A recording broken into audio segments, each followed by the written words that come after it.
Well, joining me now is Andrew Tate, whose videos have been viewed billions of times online, but he's been banned from pretty much every mainstream social media platform, including Twitter. Andrew Tate, welcome back to Piers Morgan Uncensored. Your take on this, I think, is quite interesting because you've been a victim of being, if victim's the right word, but you've been removed from social media platforms for your opinions. Elon Musk has dedicated himself, he says, to restoring free speech. Do you think that's going to include you, for example? I don't think it matters if it includes me or not. I think what's important is that free speech is the #1 weapon against absolute tyranny. And although you cannot have complete free speech because then conversations completely break down into asinine insult fests, I do like the idea of the changing of the guard when it comes to control over information. Is it possible, Andrew Tate, to actually police something like Twitter, to be a platform for genuine free speech? Or is it so toxic and tribal now that whatever happens, you know, before we had all the people on the right screaming away that they were being no platformed and so on. Now you've got all the people on the left screaming that they're being diminished in some way. It's very tribal, very toxic. Can Musk cut through that? And if so, how? Yeah, it's going to be extremely difficult. There's always going to be one group of people who are extremely unhappy, but I think that anybody who's perspicacious enough to understand the truth of what's been going on in the world recently will know that the left and their narratives have certainly been protected for a very long time. And the universe has swings and balances, and God often restores balance to the universe, and perhaps it might swing the other way for a while. I truthfully am a person who believes that all points of view are extremely important, because as soon as you block points of view, you have absolute tyranny. And in a way, it's sort of self-defeating, isn't it? Because you carried on getting huge attention. It was interesting to me that when you came on the show, for example, we've had, I think, nearly 6 million people have viewed the whole interview that we did, which is a huge number of people, certainly far higher than watched it on conventional television. So you have a whole world out there online which operates away from social media platforms.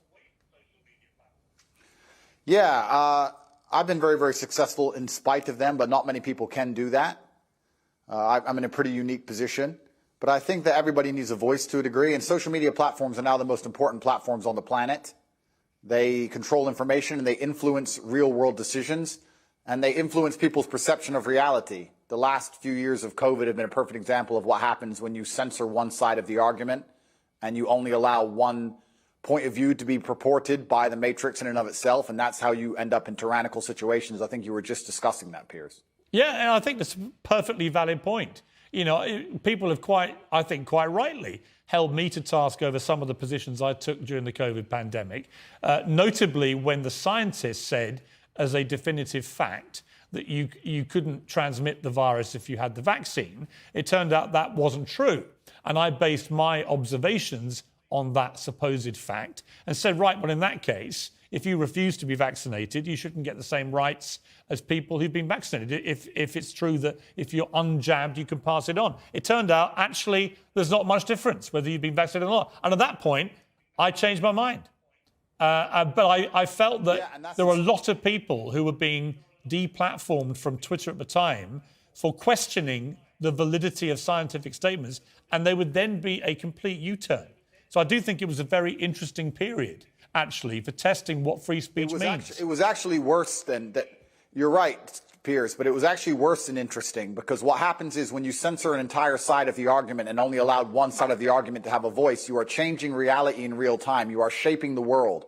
The only reason that scam continued as long as it did, and the only reason people didn't get to see their own parents get buried, and the only reason people sat and missed cancer appointments because they were scared of the common cold, was because they were censoring anybody who said anything contrary to the purported version of events that the mainstream media decided they want the entire world to swallow. It's beyond simply interesting, and it's beyond simply funny or coincidental. Yeah, I mean, I will challenge you on one thing. It's not the common cold, right? COVID-19 has killed 6.6 million people. It is one of the most deadly viruses, certainly of our lifetime. So it wasn't the common cold, but I do think it is completely justified for people to say we should be more cautious, I think, about accepting during fast-moving pandemics the word of scientists as being sacrosanct, because on a number of things, from the use of masks to the efficacy of vaccines in preventing transmission, they did massive U-turns. I've read enough history books to know that the people who do the censoring are never the good guys. And they've been censoring a lot of arguments for a very long time in the name of good. They are weaponizing virtue, and it's always in the name of tyranny. Anybody who is out here trying to silence an entire side of an argument on any subject, whether it's COVID-19, immigration, anything else, they are the evil people who are out for absolute mind control of the populace. And they should be feared. I certainly agree. I certainly agree that I think the healthiest thing for any democracy is for all views to be aired and debated. We seem to have lost the ability to debate. You know, when I interviewed you, yeah, we had a few fractious moments, but actually, I thought it was a pretty spirited debate between people who perhaps had, you know, preconceived views of each other. And I've got no problem interviewing you now about these because I think you have an interesting take on this stuff. And that's the key to life. When you reach that level of adolescence in your mindset where you can't handle any point of view that is contrary to your own, then you're truly a broken person. And that's what the internet is purporting. It's very interesting you said about Twitter being tribal. There's a large contingent of people on Twitter who simply cannot handle reading an opinion which differs from their own. And that is a degree of immaturity that we do not need adults to be functioning with in the modern world. No, I agree. If you were Elon Musk, this idea of charging $8 now a month, whatever it is, to access the blue tick premium Twitter account, would you do that? Would you pay the extra? I think that social media companies for a very long time have lived in an absolute fantasy where they've printed money from thin air by charging people for pixels. And they grew into these large conglomerates with too many staff sitting around doing nothing, having coffee breaks. And Elon Musk is a businessman. He's walked into the office and he's firing a bunch of people who are messing around doing nothing. And he wants his business to make money, as it absolutely should. And how he decides that happens is his prerogative. I don't see why we should sit and accept that a website needs 200,000 people sitting around discussing in long meetings, sitting on beanbags about policy of human rights of some garbage, when he's come along and said, no, I'm a businessman. We're going to charge for our service. We're going to reduce the number of staff. And we're going to be a functional, coherent company, as they should be. And it's his prerogative to do it, as he's bought the company. I think he can do whatever he wants. Yeah, I mean, I don't disagree, because I remember the appalling censorship of the New York Post exclusive about Hunter Biden, the son of the president, about his laptop. This is 3 weeks before the election that Joe Biden won.